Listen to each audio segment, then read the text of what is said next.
Kisah Para Rasul pasal yang ke-6 ayat 1-7. Pada masa itu ketika jumlah murid makin bertambah, timbullah sungut-sungut di antara orang-orang Yahudi yang berbahasa Yunani terhadap orang-orang Ibrani, karena pembagian kepada janda-janda mereka diabaikan dalam pelayanan sehari-hari. Berhubung dengan itu, ke-12 rasul itu memanggil semua murid berkumpul dan berkata, "Kami tidak merasa puas karena kami melalaikan firman Allah untuk melayani meja. Karena itu saudara-saudara, pilihlah 7 orang dari antaramu yang terkenal baik dan yang penuh roh dan hikmat, supaya kami mengangkat mereka untuk tugas itu. Dan supaya kami sendiri dapat memusatkan pikiran dalam doa dan pelayanan firman." Usul itu diterima baik oleh seluruh jemaat. Lalu mereka memilih Stefanus, seorang yang penuh iman dan Roh Kudus, dan Filipus, Prokorus, Nikanor, Timon, Parmenas dan Nikolaus, seorang penganut agama Yahudi dari Antioquia. Mereka itu dihadapkan kepada rasul-rasul, lalu rasul-rasul itu pun berdoa dan meletakkan tangan di atas mereka. Firman Allah makin tersebar dan jumlah murid di Yerusalem makin bertambah banyak juga. Sejumlah besar imam menyerahkan diri dan percaya.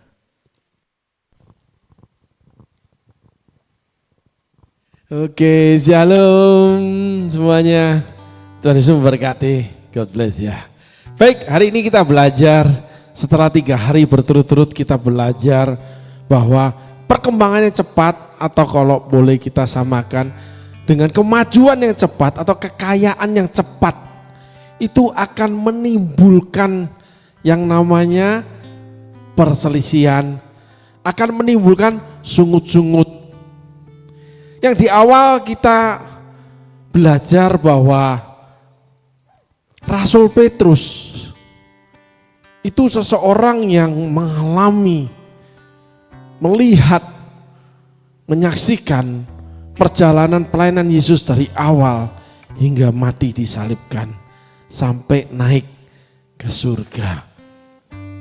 Bahkan Rasul Petrus juga seseorang yang diberikan untuk menikmati kuasa yang dilakukan oleh Yesus. Bagaimana Rasul Petrus berkhotbah 5.000 orang dibaptis. Yesus berkhotbah diikuti 5.000 orang. Yesus banyak sekali menyembuhkan orang sakit. Tapi Yesus tidak pernah melakukan seperti Petrus, di mana bayangannya menyembuhkan orang sakit. Tetapi karakter Petrus disebutkan di Galatia 2 setelah Yesus naik ke surga, setelah dipenuhi dengan Roh Allah, setelah pelayanannya dipenuhi dengan mujizat, setelah menggembalakan demikian banyaknya murid-murid, termasuk rasul-rasul yang lain, termasuk Rasul Paulus, Rasul Barnabas. Karena Rasul Petrus, Rasul Yohanes, Rasul Yakobus menjadi soko guru jemaat. Tetapi di Galatia 2 dituliskan Paulus mengatakan munafik.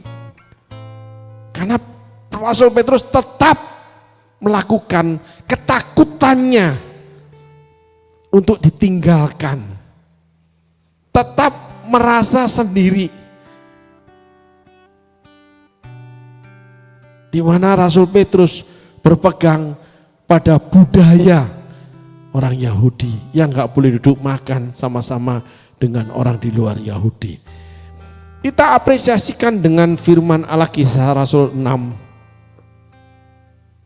di mana yang kemarin kita belajar bahwa perkembangan yang cepat melahirkan yang namanya rasa tidak puas dan sungut-sungut. Sungut-sungut itu terjadi karena ada yang merasa diabaikan, yaitu janda-janda di antara mereka. Kita perdalam lagi dalam kehidupan pribadi kita sendiri atau setiap orang yang kita saksikan. Banyak orang mengalami mujizat ketika hidup di dalam kebenaran. Banyak orang melakukan mujizat ketika berjalan bersama Allah, tetapi gagal di rumah tangga. Karena mendapatkan yang lebih baik selain pasangannya yang sudah bersama-sama di dalam sebuah pernikahan. Ada rasa tidak puas, tetapi apabila sampai berpindah ke lain hati, oleh karena sungut-sungut, merasa diabaikan. Yang diberikan contoh pada yang lalu, part yang lalu, bahwa saya ini sudah capek. Kamu jangan nuntut terlalu banyak. Kamu kenapa enggak memberikan lebih ke saya, enggak memperhatikan saya lebih? Saya sudah capek, kamu enggak bisa minta saya melakukan lebih lagi. Ada sebuah standar, ada sebuah ruang di mana sudah penuh. Sama dengan ketika perkembangan pelayanan para rasul, di mana timbullah sungut-sungut karena merasa diabaikan sebuah ruang, namanya janda-janda.